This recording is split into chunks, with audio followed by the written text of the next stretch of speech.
The loneliness crisis is real. People repeat it like a mantra. Like it's already a proven fact, like gravity. But I have a question that, for some reason, really annoys people.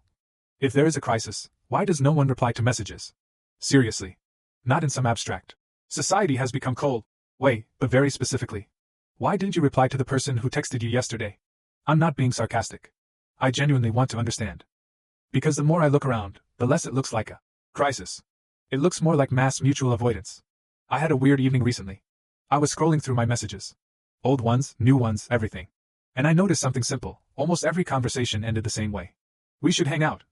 Yeah, let's do it. Silence. Not once. Not twice. Almost every time. And at that point, it stops being a coincidence. I started thinking, how many times have I done the same thing? How many times have I said, yeah, let's do it, and then done nothing? Answer, way too many. And that's where it gets uncomfortable.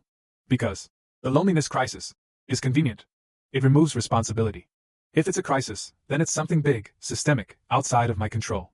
Which means it's not really about me. But what if it's not a crisis? What if it's millions of small? Later, not now, I don't have the energy. Then it's not so comfortable anymore. Because then it starts to look like we're the ones creating it. Not intentionally. Not because we're bad people. But because we're lazy. We're afraid. We're uncomfortable. We don't want to look stupid. We don't want to be rejected. And that's all human. But the result doesn't become any less real because of it.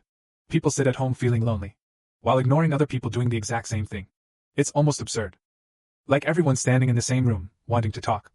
And staying silent, waiting for someone else to start. And yeah, technology plays a role, just not in the way people usually think. It's not that phones separated us. It's that they gave us the perfect way to avoid each other.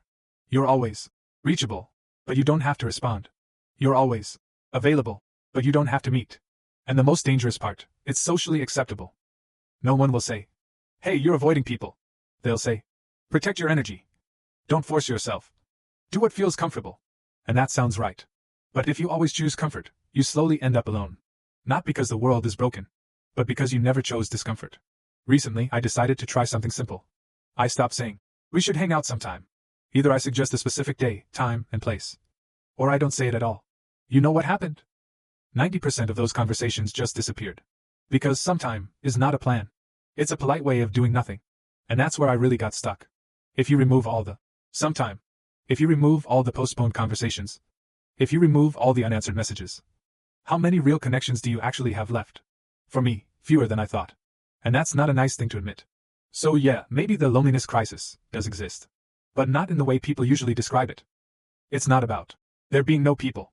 It's about not using the ones who are already there. We wait for the perfect moment, the perfect mood, the perfect interaction, and end up with silence. So here's the question I actually care about. Is it really a crisis? Or is it just a new form of avoidance we all agree not to notice? And if tomorrow you text someone first, what would actually happen? Honestly,